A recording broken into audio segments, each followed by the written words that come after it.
Y en la lista, además de los 4 evangelios que conocemos, hemos incluido a propósito Romanos. Dios mediante el próximo miércoles veremos por qué. Hemos visto Mateo, Marcos y Lucas. Hoy nos corresponde ver el evangelio según San Juan. Haciendo un recorderis muy rápido, vimos que Mateo presenta al Señor Jesús como el Rey. Marcos muestra a Jesús como el siervo y Lucas muestra al Señor Jesús como el hombre. El hombre. Cada uno un aspecto de la misma persona, del mismo Señor Jesús. Y hoy vamos a ver el Evangelio según San Juan. Hemos hablado que 3 de los evangelios son sinópticos, 3 de los evangelios muestran la humanidad de Jesús, que es Mateo, Marcos y Lucas. Juan es el, digamos, punto aparte entre los 4 y muestra otra faceta del mismo Señor Jesús. Juan es, sin lugar a dudas, el más profundo de los 4 evangelios. Hoy vamos a ver la razón. Empecemos por Juan capítulo 1, verso 1. Juan capítulo 1, verso 1.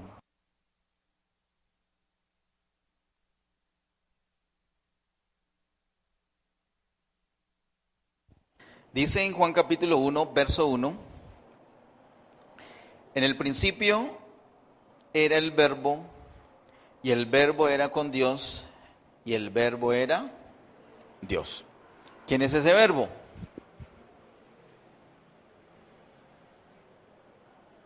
Es el Señor Jesús. Así que de entrada, del primer versículo del Evangelio de Juan, nos queda claro cuál es el punto de vista de este Evangelio respecto al Señor Jesús. Y es que Jesús es Dios. Jesús es Dios.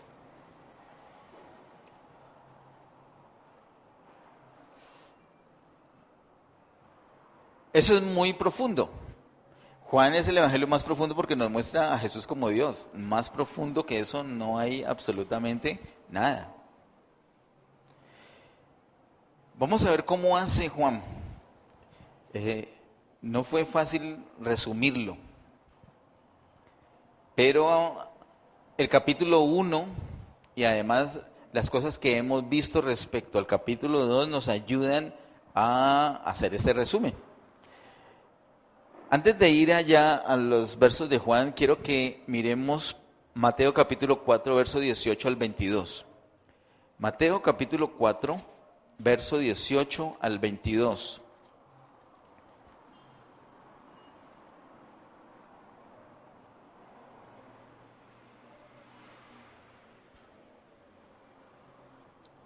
Dice Mateo 4, 18 al 22, andando Jesús junto al mar de Galilea, vio a 2 hermanos, Simón, llamado Pedro, y Andrés, su hermano, que echaban la red en el mar porque eran pescadores. Y les dijo, venid en pos de mí y os haré pescadores de hombres. ¿Qué es lo que están haciendo Pedro y Andrés? En el negocio de la pesca hay muchas cosas, muchas funciones, muchas operaciones específicas. Específicamente, ¿qué estaban haciendo ellos? Echando las redes. Muy bien, echando las redes. Ahora, miremos versículo número 19, dice, y les dijo, venid en pos de mí, os haré pescadores de hombres. Versículo 20, ellos entonces dejando al instante las redes, le siguieron. Verso 21, pasando de allí, vio a otros 2 hermanos, Jacobo, hijo de Zebedeo, y Juan, su hermano, en la barca con Zebedeo, su padre, que remendaban sus redes, y los llamó. Y ellos, dejando al instante la barca y a su padre, le siguieron. ¿Qué estaban haciendo Jacobo y Juan? Están remendando las redes. Unos estaban tirando las redes. Otros estaban remendando las redes. ambas operaciones, ambas funciones son funciones fundamentales, básicas, esenciales en el mismo negocio de la pesca.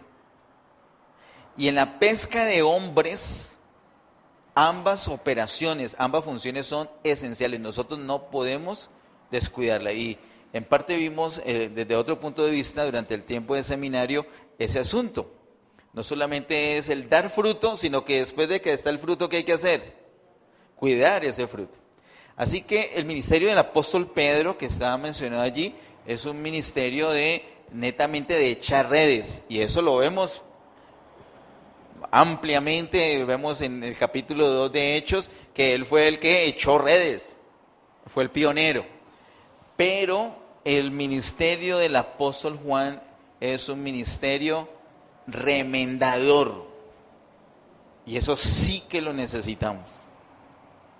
Si usted le da una miradita a cualquiera de las personas que estamos aquí, usted va a comprobar cómo hemos necesitado ese ministerio remendador de Juan. Cómo nos ha ayudado el Señor con ese ministerio remendador. Cómo nos ha sanado, cómo nos ha levantado, cómo nos ha restaurado. Ha sido impresionante eso. Así que Juan tiene un ministerio remendador. Y eso se ve reflejado en este evangelio. Vamos a ver cómo se ve reflejado. Vamos a Juan capítulo 2, verso 1. Volvamos a Juan. ¿Cómo es así que ministerio remendador?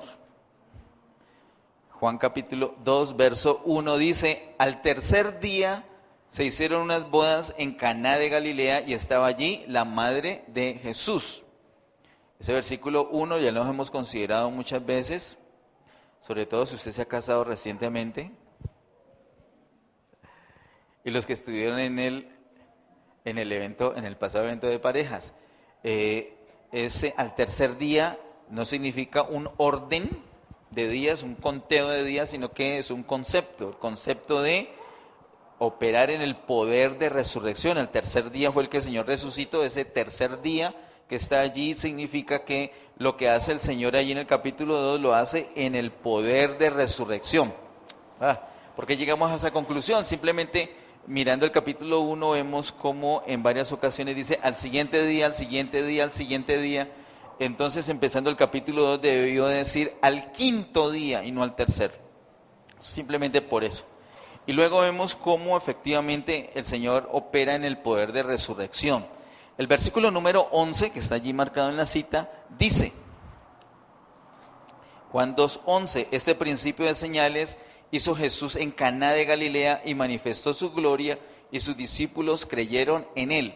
Este principio de señales, ¿cuál? El de convertir el agua en vino. Ustedes recuerdan lo que sucedió allí en el capítulo 2 del verso 1 al 11. El Señor convierte el agua en vino y es un principio de señales. Ese principio de señales de convertir el agua en vino equivale a convertir todo lo que esté muerto en algo vivo. La muerte la transforma en vida. Ese es el servicio, ese es el ministerio remendador del apóstol Juan. Ninguno como él, como el apóstol Juan, nos habla de la vida, de la impartición de vida, del mover de esa vida que es la comunión. Ninguno como Juan nos habla de comunión.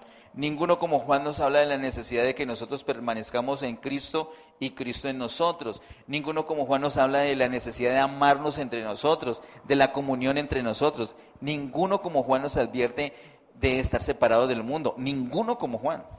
¿Eso qué es? Es un ministerio remendador. No solamente con el Evangelio de Juan, sino con sus cartas, particularmente con sus 3 cartas. Bueno, así que tenemos este principio de señales. Luego tengo marcados capítulo 3 al capítulo 11. ¿Qué quiere decir esa cita tan extraña? Todo el capítulo 3, capítulo 4, 5, 6, 7, hasta el 11 se replica ese mismo principio de señales que está en Juan capítulo 2, verso 1 al 11. Ahí, todos esos casos del capítulo 3 al 11, el Señor convierte el agua en vino. El Señor convierte algo que está muerto en algo con vida. Lo hemos visto en varias ocasiones, así que va a ser muy fácil hacer el recuento en orden. ¿Cuál es el primer caso de conversión? Capítulo 3. Nicodemo, un hombre de una moral altísima, pero no tenía vida divina, no era convertido, no tenía la vida de Dios, no tenía vida eterna. Para eso él tuvo que creer. Convierte algo muerto en algo vivo. Es lo primero que Dios hace con el hombre. Está muerto, le da vida. Capítulo 4, segundo caso, ¿cuál es? El encuentro de Jesús con la mujer samaritana, una mujer totalmente insatisfecha, y cambia esa insatisfacción por satisfacción. Ahí mismo en el capítulo 4 está el tercer caso. Un niñito que se estaba muriendo, hijo de un noble que se estaba muriendo. Pensamos que los que nos estamos muriendo somos nosotros los viejitos. No, los más jovencitos, ahí donde los ven tan lindos. Uno dice, tienen la vida por delante, tienen la muerte por delante. Están muriendo. No están cumpliendo años. Cumplió un año más de vida. No cumplió un año más de vida, tiene un año menos de vida. Y ese en particular es un caso crítico, porque claro, cuando uno envejece y uno dice, me estoy muriendo, y uno no espera que un niño se muera, pero ese niño está a punto de morir. Ese es el tercer ejemplo. El Señor, esa debilidad, le imparte vida y lo sanó. Eso está en el capítulo 4. En el capítulo 5 está el cuarto ejemplo. El paralítico de Betesda, una parálisis. El Señor, usted ya 38 años allí, el Señor sí le pareció curioso y le dice, hombre, ¿usted de verdad quiere ser sano? El Señor como que no creía eso, tantos años ahí. Y el Señor con una palabra impresionante convirtió lo muerto en vida. Quinto ejemplo, en el capítulo 6, ¿qué hace el Señor? Alimenta una multitud, el Señor satisface el hambre de una multitud. Y Él se presenta como el pan vivo, el pan que descendió del cielo. Espectacular capítulo 6. Sexto caso. Capítulo 7. ¿Qué pasó en el capítulo 7? El último y gran día de la fiesta, Él alza la voz y dice, bueno, acaban de tener una fiesta, pero hay gente insatisfecha acá. Los insatisfechos vengan y beban. Vénganse satisfechos. Él sacia la sed. ¿Cierto? Capítulo 7. Séptimo ejemplo está en el capítulo 8. ¿Qué pasa en el capítulo 8? ¿Qué hace en el capítulo 8? Le da libertad a un pecador, a una pecadora, ¿cierto? Hace verdaderamente libre a una pecadora en el capítulo 8. En vez de la muerte le dio vida.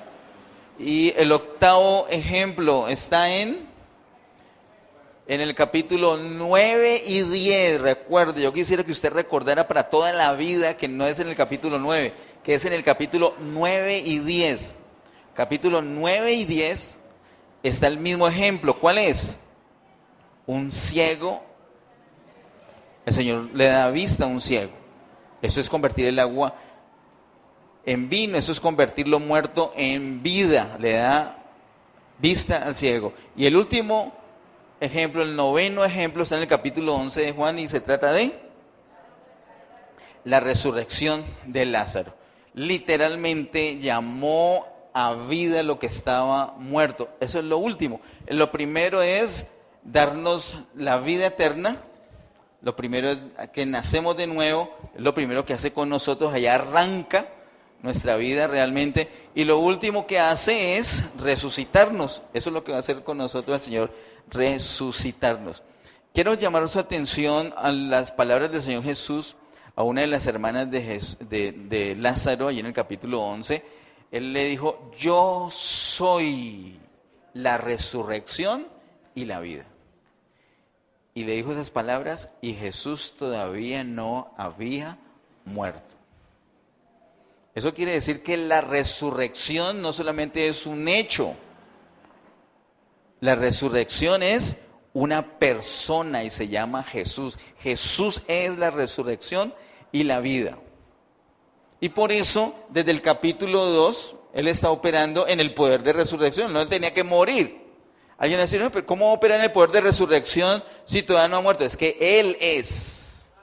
Él es la resurrección. Y por eso las hermanas, y yo las entiendo, porque cuando uno mira la palabra de Dios, cuando uno mira la letra, uno mira que aquí hay el blanco con negro. Bueno, algunas como esta también tienen rojo. Y no más. Se puede leer, pero no se puede ver. Y ellas tenían delante a Jesús y conocían la palabra. Y yo sí que sé que el día postrero. Así nos pasa a nosotros. No, yo sé que el Señor tiene poder para hacer eso, pero seguimos en las mismas. No, yo sé que el Señor me levanta, pero seguimos tirados. Pero cuando logramos ver que Él es la resurrección y la vida ya, y lo tengo ahí enfrente, entonces las cosas cambian delante de nosotros. Él es la resurrección y la vida. Ahí en esos 9 ejemplos, Él aplica el mismo principio de señales. ¿Qué necesita el Señor para transformar lo muerto en vida? Que lo muerto se rinda delante de Él y se presente delante de Él para que Él haga lo que tiene que hacer. ¿Usted tiene una dificultad grande y no ha podido con esa dificultad? Excelente. Es uno de esos ejemplos que el Señor quiere convertir, eso muerto suyo, esa incapacidad suya, esa parálisis en vida. ¿Qué tiene que hacer? Preséntese delante del Señor. Deje de luchar por usted mismo. Preséntese. Dígale, yo no soy capaz. Estoy muerto, estoy enfermo, estoy atado, estoy en pecado, estoy en adicción, estoy perdido, estoy quebrado, etc. Haga lo que tengo que hacer. Él convierte el agua en vino. La demora es que le mostremos, nos rindamos completamente a Él. Pero Juan no termina allí. ¿Cuántos capítulos tiene Juan? 21. ¿Y qué pasó? ¿Lo interesante está hasta el capítulo 11 nomás? No, lo interesante está en el capítulo 12 al 21. Ahí donde Juan se pone impresionante. Esa parte no la hemos explorado mucho, pero les digo, ahí donde se pone impresionante. En el capítulo 12, quiero decirles esto, el capítulo 12 es un quiebre. Viene Juan hablando de cierta manera, en el capítulo 12 hay un quiebre que se trata de ¿qué? Un quiebre donde el Señor ya dice, mira el reloj y dice, ya llegó la hora. Y entonces imagínate que sabes que te va a pasar, cómo vas a morir, cómo vas a sufrir, que el Padre te va a voltear el rostro, eso es agónico. Y Él dice, ¿y qué voy a decir? ¿Líbrame de esto? Pues si para eso fue que vine. Si el grano de trigo no cae a tierra y muere, pues se queda sin fruto. Entonces Él coge ánimo y sigue adelante. Capítulo 13, ¿recuerdan? Se reúne con los muchachos, se despide, la última cena, lava los pies y empieza entre el capítulo 13 al capítulo 17 a hablarle unas cosas de las cuales la principal la estuvimos viendo en el seminario y fue Él cuando nos habla que Él es la vid y nosotros somos los pámpanos. En esos capítulos Él muestra la dependencia que debemos tener del Espíritu Santo. En esos capítulos deja clarito que Él es Dios. Sobre todo en el capítulo 14. El capítulo 14 nos deja clarito que Él va al Padre y que va a venir y que va a ser morada en las personas. Es espectacular. Así que Juan se pone espectacular del capítulo 12 hasta el final. Termina capítulo 17, capítulo 18. Ya lo cogen para su ejecución. Luego viene el asunto de la resurrección, el susto que le pega a los muchachos. Recuerda, pasa a vosotros. Y ellos encerrados se asustaron. Tuvo que volverles a decir, pasa a vosotros. Y en el capítulo 21 él deja claro que nos envía como el Padre lo envió a Él. ¿Qué es lo que estamos viendo en todo ese Evangelio de Juan? Un ministerio remendador. ¿Quién nos va a hablar de lavar los pies, de la necesidad de lavar los pies? Y eso es una asignatura que nosotros tenemos pendientes. ¿Qué? Ver exactamente qué es eso de Juan capítulo 13, qué es exactamente eso de lavar los pies. Y llega el momento donde lo tenemos que ver. Pero todo tiene que ver con ese ministerio remendador, restaurador. Se rompen las redes del uso, del trajín, del esfuerzo, pero es necesario remendarla. Las relaciones se remiendan, los corazones se sanan. Eso es lo que hace Juan. ¿Y con qué hace el Señor eso? Con la vida. Por eso Juan es el que nos habla de vida. Miremos otro aspecto. En Juan capítulo 1, verso 34. Miren la manera tan especial como es llamado el Señor allí. En Juan 1, 34 dice, y yo le vi y he dado testimonio de que este es el Hijo de Dios. ¿Cómo llaman a Jesús allí? El Hijo de Dios. En el verso 34. Ahora miremos el verso 51. Verso 51 son palabras del Señor Jesús. Y le dijo, de cierto os digo, de aquí adelante veréis el cielo abierto y a los ángeles de Dios que suben y descienden sobre el Hijo del Hombre. ¿Quién dijo que él era Hijo de Dios? Juan Bautista. Lo señaló como el Hijo de Dios. ¿Y qué dijo el Señor Jesús de sí mismo? Hijo del Hombre. El Señor Jesús no escatima oportunidad, no ahorra, no desperdicia tampoco oportunidad para enseñarnos. Usted es la gran cosa, le dicen, y él dice, yo soy el Hijo. Él hubiera podido decir, yo soy Hijo de Dios. Pero ¿el qué dijo? ¿Él dijo qué? Yo soy Hijo del Hombre, Hijo del Hombre. Con esos dos versículos yo quiero mostrar algo muy particular.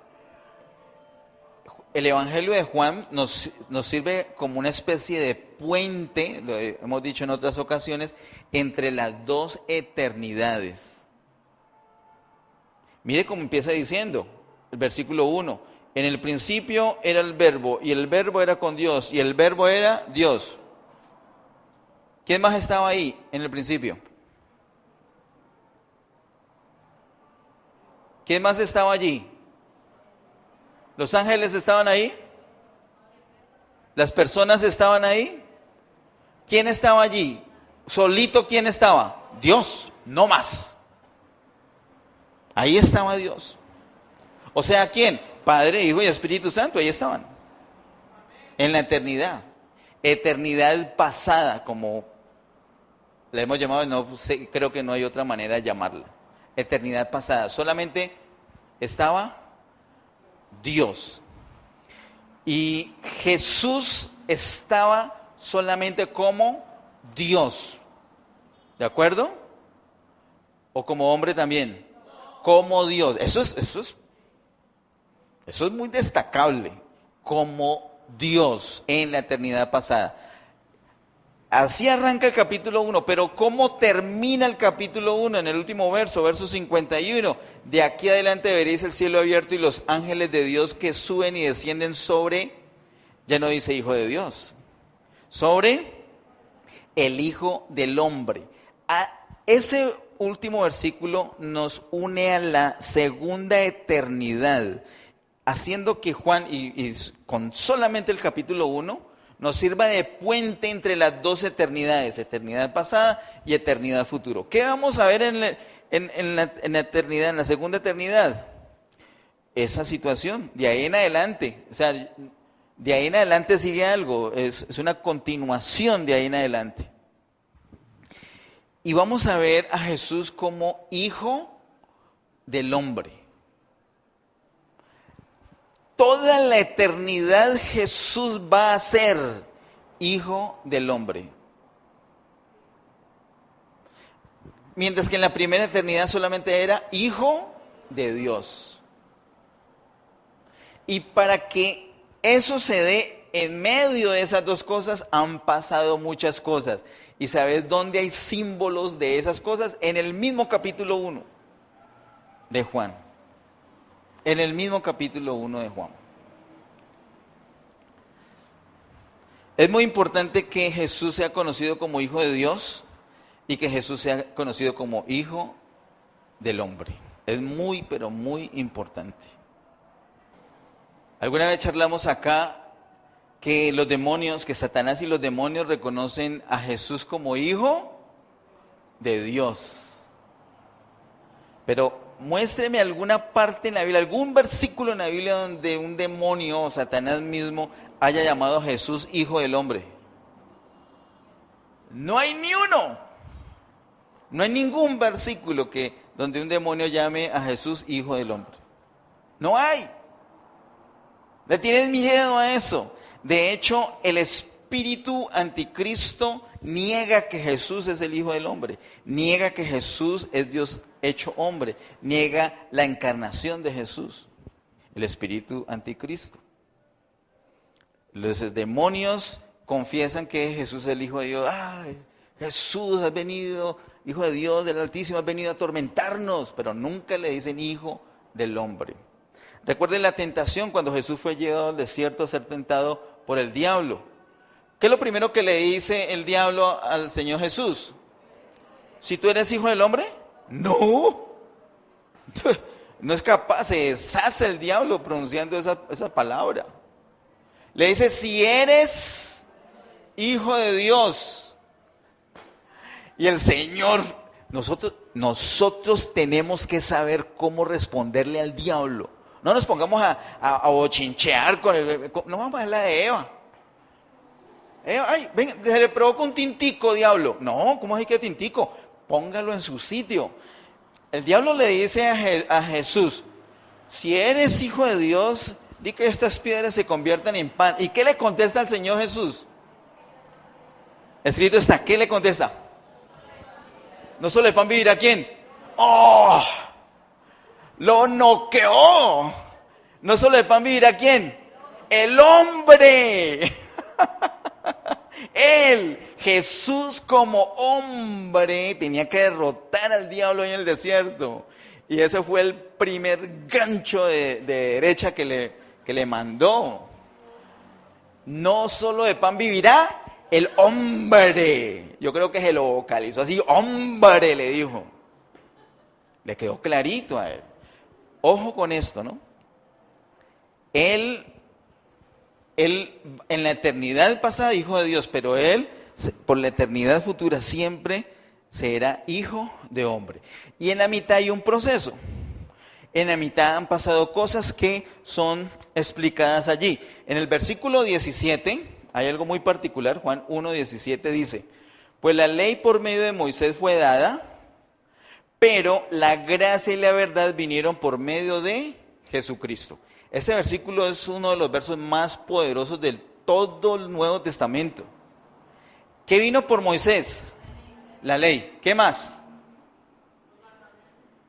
¿Qué más? Ahí ¿qué más dice? ¿Qué más vino por Moisés? La ley. Punto. ¿Útil la ley? Sí, súper útil ya. Y nosotros ya vimos que la ley era un confinamiento, ¿cierto? Un redil para encerrar a las personas que recibieron la promesa de Dios mientras venía la promesa de Dios. Pero ya llegó Jesús.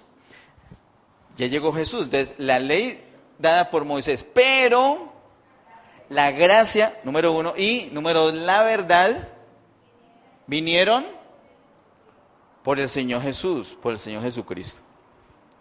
Así que la ley es una parte, pero la verdad es completo.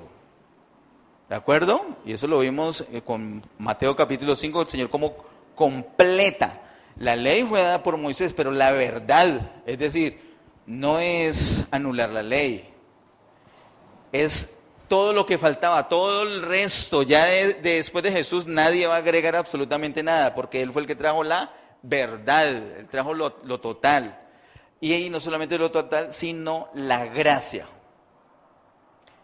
Cuando nosotros vemos en 1 Corintios capítulo 15 qué es la gracia, entonces podemos entender mejor un versículo como ese en Juan capítulo 1. ¿Qué es la gracia? La gracia y la verdad vinieron por Jesús. La gracia es la posibilidad de que Dios mismo, la vida misma de Dios, fluya dentro del hombre. Ese es el poder que hay allí. Ese es el Evangelio de Juan. Jesús es Dios, pero no, Jesús es Dios, chévere, tan bueno por allá. No, pero espérate, es que la ley vino por Moisés, pero la gracia y la verdad vinieron por el Señor Jesucristo. Entonces con el Señor Jesucristo es la posibilidad que esa divinidad esa vida de Dios literalmente sea disfrutada dentro de nosotros. La gracia es el mover de la vida de Dios dentro de nosotros. Y vinieron por medio del Señor Jesucristo. Eso es lo que encontramos entre Jesús, Dios o Hijo de Dios, Jesús como Hijo de Dios, verso 34, y Jesús como Hijo del Hombre, verso 51. En medio de esas dos eternidades, en medio de esas dos cosas, en todo ese puente, podemos ver varias cosas y están reflejadas en el capítulo 1 con varios símbolos. Versículo 14. Y aquel verbo fue hecho carne y habitó entre nosotros y vimos su gloria, gloria como el unigénito del Padre, lleno de gracia y de verdad. Así que mire una de las cosas que pasa entre las dos eternidades, entre el Hijo de Dios y el Hijo del Hombre. Que una de las cosas que pasa es que ese verbo se hizo carne y habitó entre nosotros. Ese es fundamental. Esa es la esencia de la gracia. Que el verbo se haga carne y habite entre nosotros, ya, está hecho. Nosotros podemos disfrutar de esa divinidad. Nosotros participamos de la naturaleza divina. Gracias a que aquel verbo se hizo carne e hizo tabernáculo entre nosotros. Sigue el versículo 29. Ahí mismo en el capítulo 1. Ese capítulo 1 es impresionante. Verso 29 dice: el siguiente día vio Juan a Jesús que venía a él y dijo: he aquí el Cordero de Dios que quita el pecado del mundo. Entonces, el Cordero es un símbolo de qué, una señal de qué. Bien, ya ese verbo se hizo carne, ahora nos presenta el Cordero. ¿Qué pasa con eso? Una ofrenda, un sacrificio. Él iba a morir.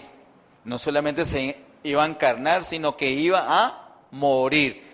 El hecho que esté señalado el Cordero ahí es un símbolo de su muerte. Recuerdan, tengan presente eso. Entre las dos eternidades vemos la encarnación, pero vemos también la muerte. Ahora miremos el versículo 33. Juan 1:33 dice: y yo no le conocía. Tan bonito, me encanta, como me voy a acordar de Marcos Vidal. Y yo no le conocía. Pero el que me envió a bautizar con agua, aquel me dijo: sobre quien veas descender el Espíritu y que permanece sobre él, ese es el que bautiza con el Espíritu Santo. ¡Ay, tremendo! ¿Y cómo es eso? ¿De qué nos está hablando eso? Juan apenas lo está contando, él va a hacer esto. Pero ¿a qué refiere eso?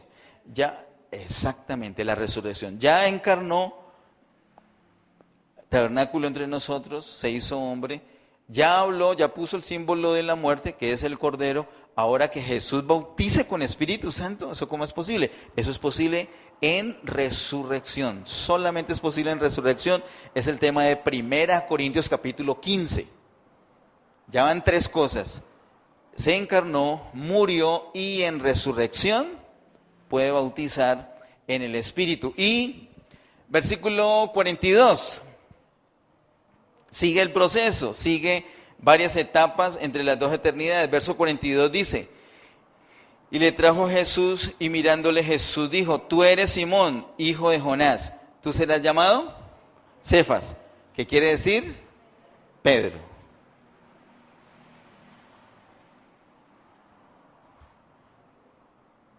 ¿Y qué es eso de Pedro? Roca o piedra. A Simón le dijo que él sería piedra. Y es él, recuerden, ¿te acordás ustedes aquí los cuatro posando con unas piedritas, piedras vivas? Es Pedro el que nos habla de que nosotros también como piedras vivas somos edificados para llegar a ser la casa espiritual. Eso es lo que pasa con nosotros.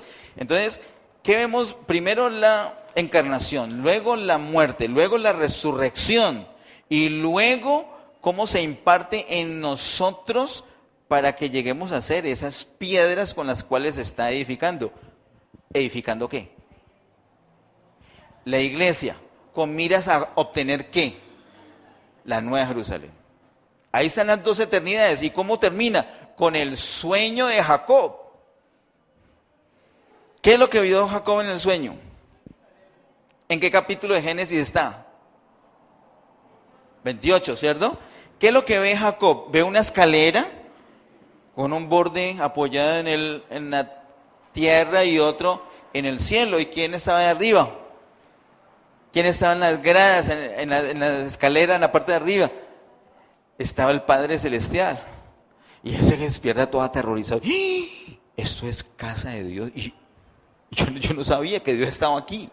Él se queda asombrado. ¿Y qué es lo que ve en esa escalera? Que suben y descienden ángeles. Ángeles de Dios. Y eso es lo que el Señor le está diciendo a Natanael precisamente en el último versículo de Juan.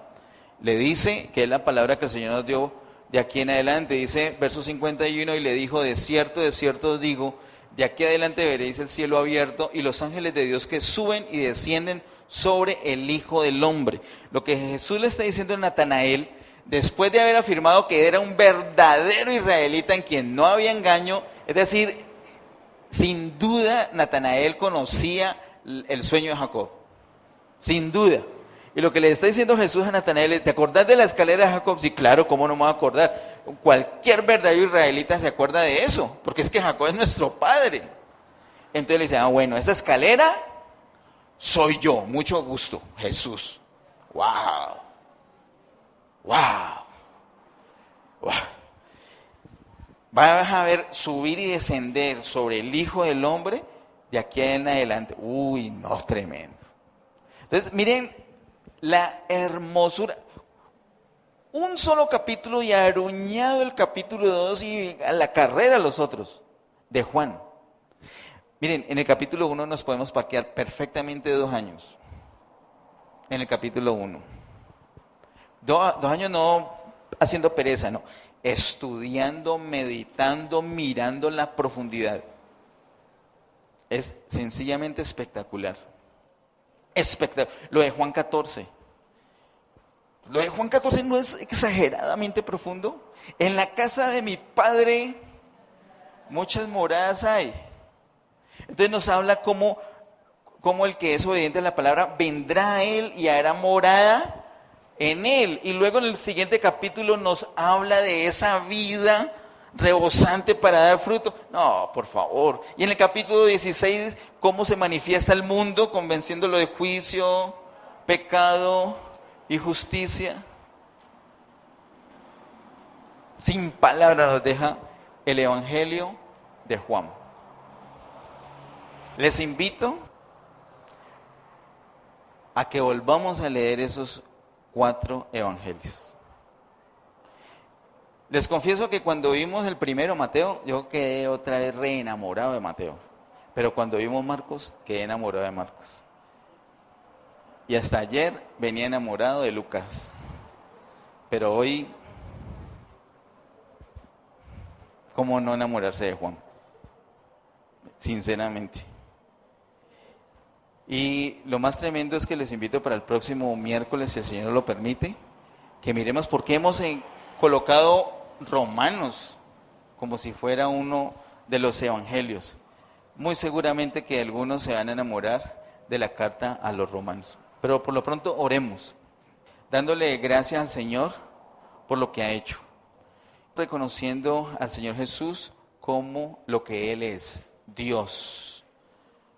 El apóstol Juan tuvo que batallar, tuvo que luchar en contra de herejías que iban en contra de la realidad, de la verdad que Jesús es Dios. Hoy día todavía se mueven muchas doctrinas así. Y la iglesia del Señor no está exenta de enredarse. ¿Quién fue el que se hizo carne? ¿Qué dice el versículo 1 de Juan 1? En el principio era el verbo, y el verbo estaba con Dios, y el verbo, ¿quién es ese verbo? Jesús. Jesús era Dios.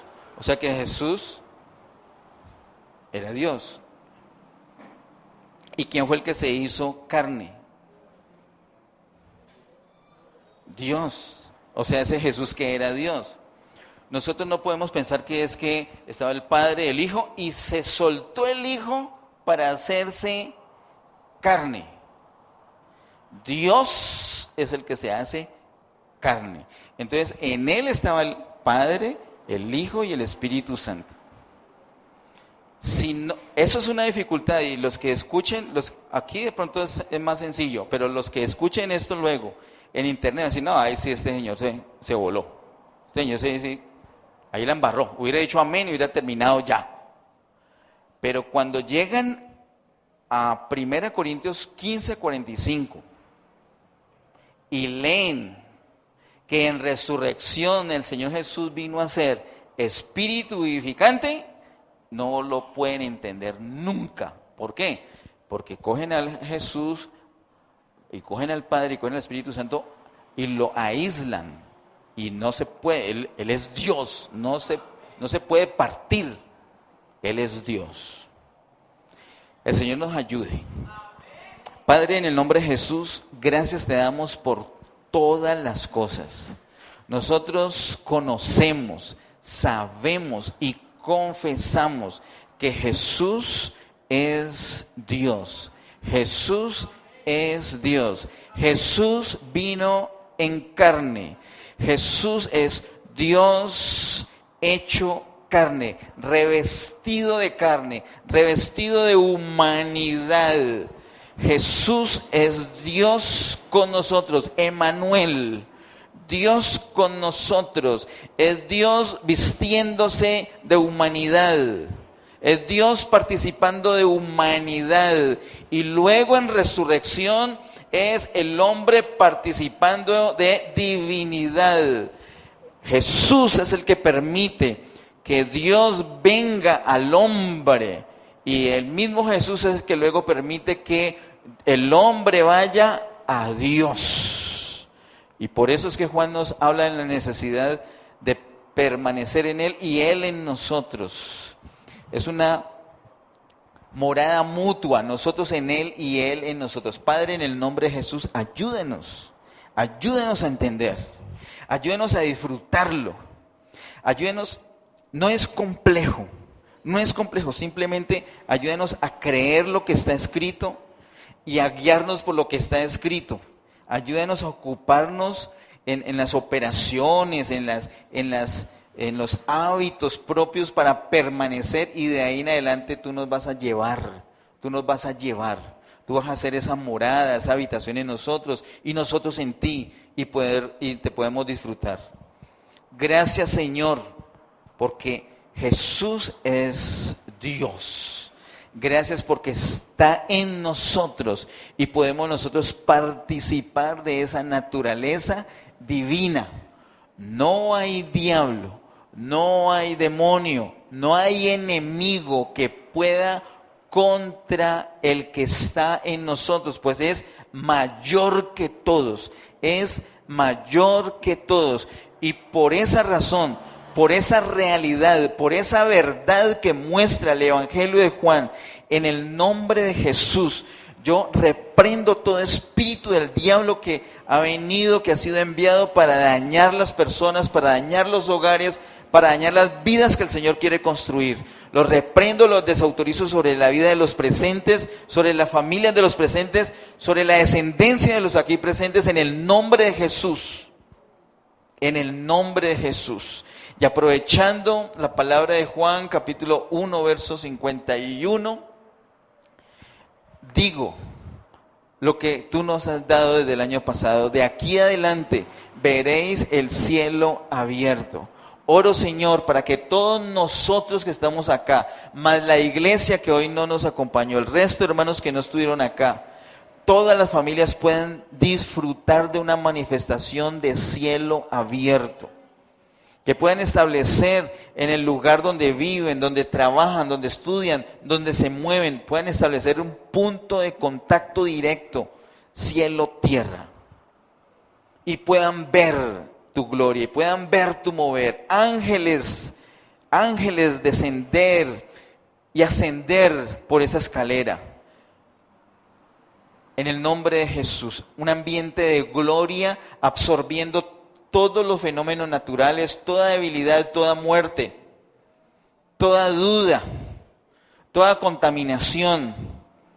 Que esa divinidad tuya, esa vida tuya absorba todo lo mortal, todo lo débil en nosotros. En el nombre de Jesús, oramos en el nombre de Jesús por un fluir de esa vida, por un rebosamiento de esa vida, para bendición de otros. En el nombre de Jesús. Gracias, Señor, te damos por todas las cosas. Señor, nosotros encomendamos nuestras vidas en tus manos y expresamos nuestro deseo de andar en tu propósito, de hacer tu voluntad. Ayúdenos, Señor, ayúdenos. En el nombre de Jesús, amén.